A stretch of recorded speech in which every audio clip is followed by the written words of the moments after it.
Welcome back to Banja Show. Mambo vulai, hata wewe unajionea. Remember to follow us, subscribe to Embakasi TV on your YouTube channel. Karibu daktari. Thank you, sir. As you were talking, there's this issue that the president talked about just the other day, issue of urban solid waste. Do you have plans for it in Komarok? Yeah. Thank you very much. As you heard, and it is in even the environment chiefs like Mr. Green and all that. It is that daily in urban areas you find this. They said it between 3,000 to 4,000 tons of waste daily. So there's a lot of waste, and most of this is within the urban areas, and Komarok is part of it. Therefore, ourselves, what we have been doing before, as our objective was to ensure that, as I said, Komarok does not become a dumping site. Therefore, we have got our CBOs who collect waste from households and take it to Ndandora and other places and things like that. That has been the what you call it, the way it has been done since the routine. Yeah. But you find now from the government and from the waste management team, everybody is saying that this area there's a lot of money. And this is where, as Komarok Residents Association, now we are focusing on. So that now in the entire the entire value chain, that from the household to the collectors to the aggregators where they are, we want now to move to the next level where we are going now to partner with the recyclers. We partner with the reusers, so that now out of this, because there's a lot of money here, that our youth who are getting involved in this collection of the garbage and all that, at the end of the day, everybody will be going home with something. Now we are getting to the next level. The policy was done the other day by NEMA, where now this household waste must be segregated into 3 bins. Yeah.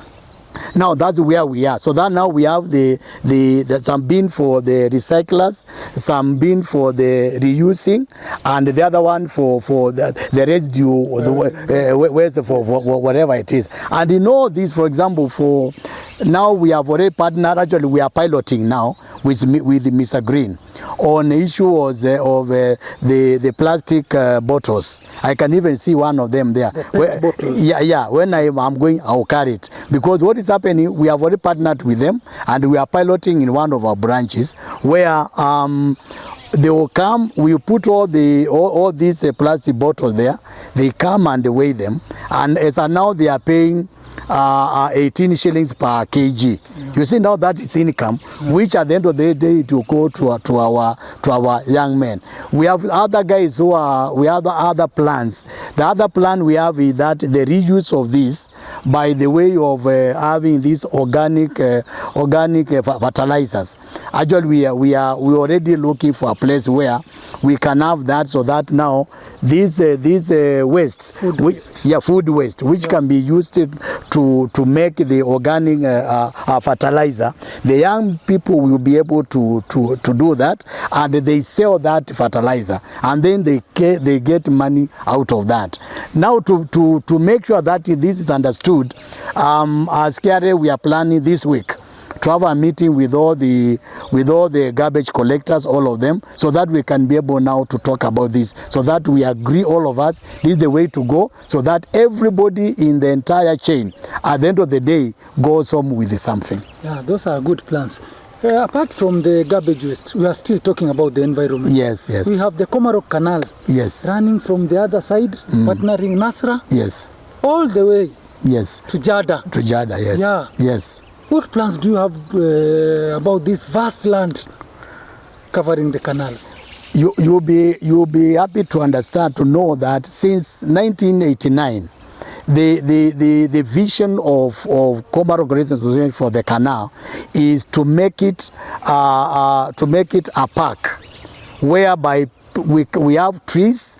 We have a good lawn where people can sit and do business and things like that. I mean, be able to come, even people who are doing weddings, they can come for photo shooting there. We can have wazees coming to read their newspapers here. We can have young people even coming to do shooting for their music and things like that. That has been our vision. Now, the challenge we are facing with the canal is not every year we do at least no less than we plant trees about 2 times every year. But when you get there, you find the trees are not there. The last one which we did, which was by the county government, we said now we don't want just to plant trees, we want to grow trees. And for us to grow the trees, we want the trees to be maintained. The trees to be planted, to be watered, to be zinapaliliwa ili kwamba so that they can be able to grow. This is our vision. Now, one of the things, the challenge we're having along the canal is when goats and the cows, they come in, they eat those trees. But we have already talked to our MCA, Mheshimiwa Mutumishi, that he gives us some budget for us so that we can block the canal from the phase 3 side and the face of Gertrude Hospital. We have barriers there where the goats will not be able to get in, and then we shall have some of our CBOs who are going now to be able to work together with KRA to maintain the trees and to ensure that those trees grow. And we believe that in the next 5 or so years there will be a big change within the canal. Thank you. Before we wind up, yes. Mgeni wangu. Yes, sir. I believe KRA, you've got a blueprint, a vision, a long-term plan. What are your long-term plans and what are your current short-term plans? Well, starting with the short-term plans is to want to ensure that we carry all the residents together with us through education. So that this issue of defaulters, we try to, of course, you cannot eradicate it. I think we try to minimize it, where we are going to have many people buying to the idea of a secure community by the way you're paying for the security guards. Secondly is to ensure that this canal is part of the what we want to do in the short term, to have to partner with the government, especially the county government and other corporates, so that we can have trees planted within the canal, so that at least in the next, as I've said, 5 or so years, the canal will be different. The other short term is to ensure that we ensure that the law about illegal construction. Today I had a meeting with the county officials and we continue to talk with them that anyone coming to do construction in Komarok, because there's no land to construct now in Komarok. Somebody can either is extending his house or is demolishing his house to build up. So the kind of talk and the document we have given to them is that such people must first of all get approval from Komarok Resident Association, so that we do away with this mushrooming. Now, in the long term, there are some plans which the county has now on what they call zoning. What that means is that they have already identified Komarok to be a high density area in terms of population. Yeah. What does that mean? That means that Komarok now has got more people than the houses. Yeah. And if these people, everyone is to have a place where somebody can call a home or a house, then the plan they have is to do high-rise in Komarok. That and as are now the law which they have is to do 16 floors. That 16 floors will be allowed. Now, for this now to happen is, in our plan is that we want now to bring in the county here together with, so that we can have a meeting with all the residents of Komarok to do proper public participation.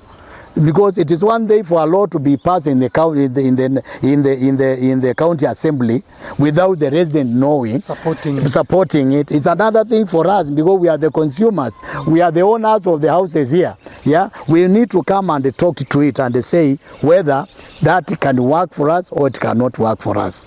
So that is what those are some of the things that we are doing. Secondly, that we have already put it we have already presented to the county budget committee. The sewer in Komarok is now aging. The drainages are aging. That's why whenever there is a small heavy rain, you find there are floods everywhere. Now we need, in the long term, we need to see the sewer expanded, because the population is growing. We need to see the drainage also expanded.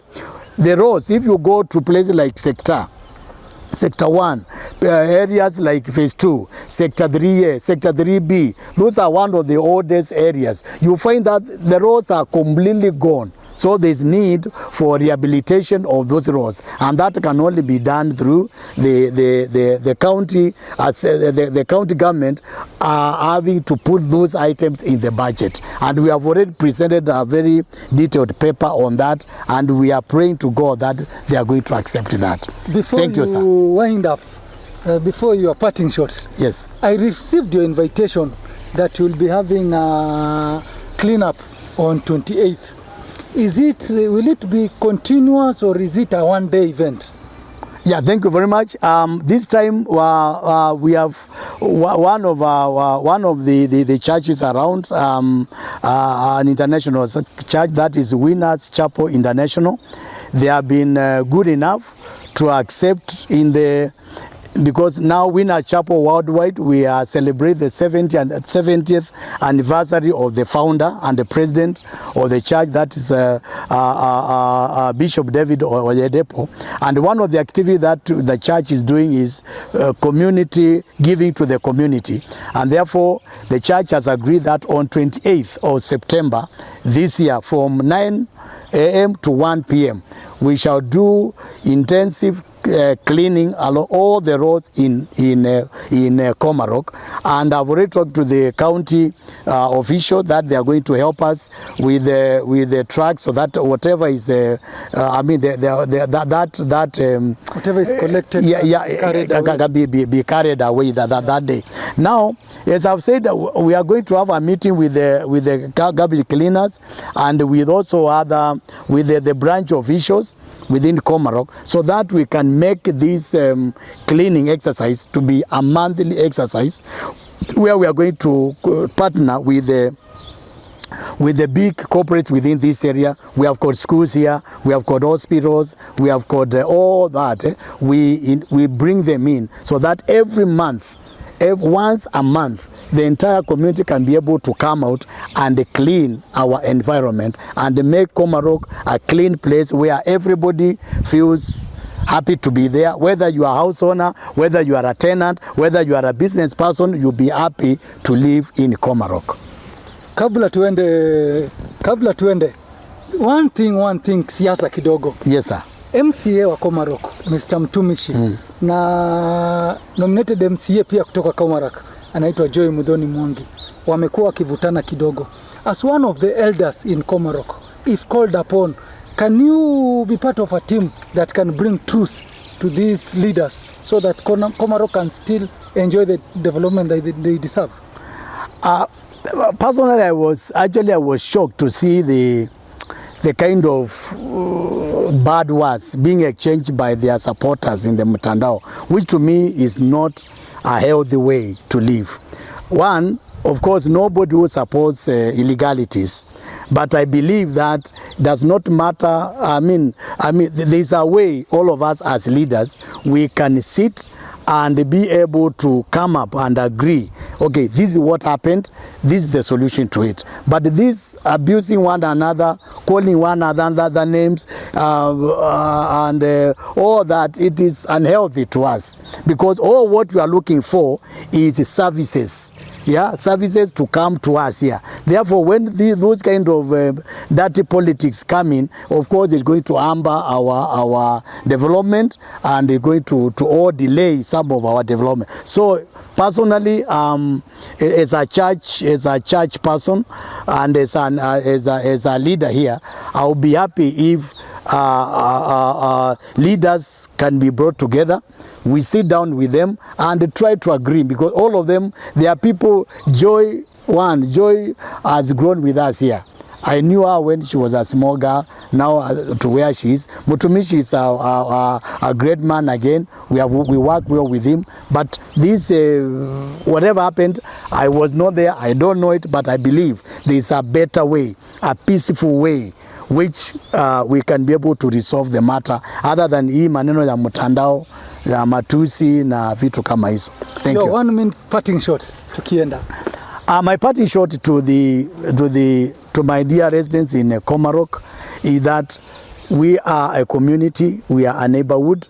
I'm calling upon all of us together that we may work together to ensure that the objectives of KRA are achieved. That is, having a secure community where we have guards everywhere and they are paid well, having a clean environment where the garbage collectors are paid, because there are some branches sometimes you find those who collect garbage, they are not paid, and then they don't collect garbage maybe for a week or so, and therefore paka wanakuja wanatuanisha, the place inaanza kunuka. We can run away from that by ensuring that we are responsible citizens, we are responsible residents of Komarok. Let us pay for these services so that all of us can be happy when we are living in a secure and a clean environment. To those who are planning to extend your houses, you are planning to demolish your house and build again, please, could you be able to come to KRA so that we can now go to the residents of that branch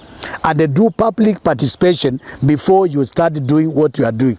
This issue that kuja niko na approval niko na nini, it is not right. Come to us first. We shall convene a meeting with the residents of the branch where you want to build, and then the residents themselves, they will say whether they want you to continue or not. Thank you very much. Asante sana.